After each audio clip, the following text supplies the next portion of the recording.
Assalamualaikum, welcome to another informative video. Today we will discuss vibro sifter or Russell sifter.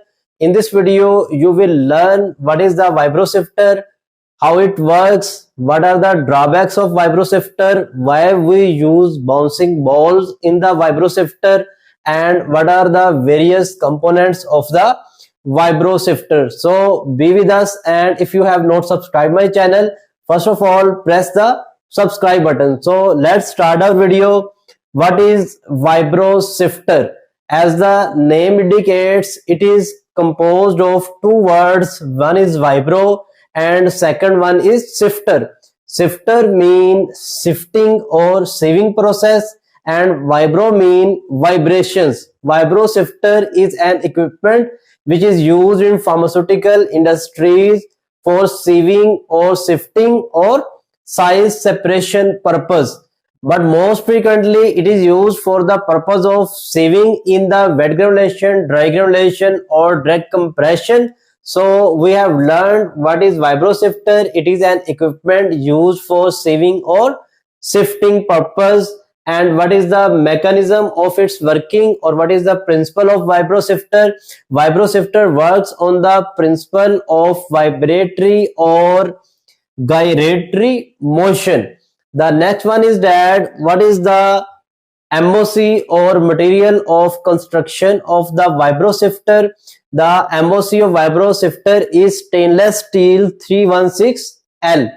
The next part is that what are the drawbacks of the vibro sifter. According to my observation, the vibro sifter is not suitable for sieving the fluffy products because there is a flow issues from the reservoir tank to the sieving chamber, and fluffy materials are very difficult to sieve through the vibro sifter. The next drawback is that vibro sifter is not suitable for sieving or sifting the materials which have hard lumps, because hard or large size lumps which are difficult to break are not sieved by the vibro sifter. So the next part is that what are the components of vibro sifter. The components of vibro sifter we will discuss from the diagram. The first one is the product container, from where we charge our product through the vacuum transfer pipes to the reservoir of the Russell sifter or vibro sifter. This is the reservoir. Our product from here is transferred to the reservoir, and from reservoir it is shifted to the sieving or sifting chamber.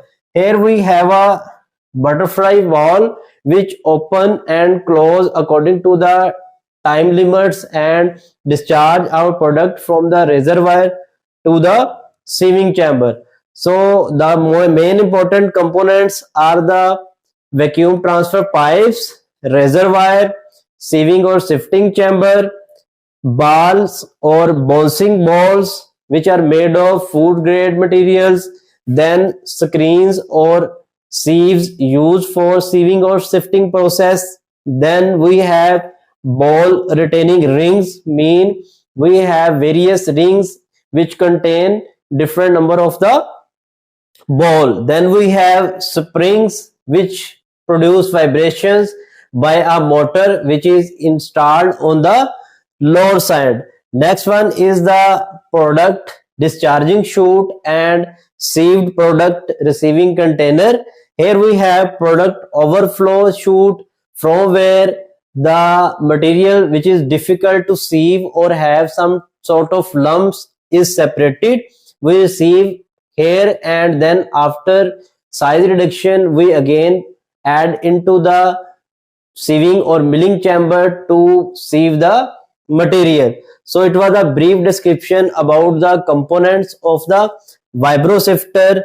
Next one is the working of vibro sifter, how vibro sifter work. As we discussed earlier, we add our materials to be sieved in a container. From this container we shift our product to the reservoir through the vacuum transfer system. From reservoir our product flow toward the sieving or screening chamber through the butterfly wall, and here is the main working of vibro sifter. Here we have installed a ball tray, mean and SS frame on which we place various type of food grade small bouncy balls, and on the above of the ball we have a sieve. When vibrations are produced, our balls or bouncing balls strike with the sieves, mean in continuous motion our bouncing balls strike with the mesh or screen and facilitate the screening or sifting process. So the product sieved fall in the retaining chamber, and from retaining chamber it pass through the discharging chute and collected in the container.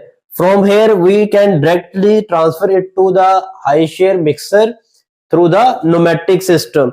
Here we have a overflow chute where the product which is difficult to sieve is retained, and after size reduction we again add it into the reservoir, and again it is sieved and collected in this container. If you want to learn more about the pharma equipments, do subscribe my channel Pharma Inform, and also visit my website pharmainform.com. Till the next video, Allah Hafiz.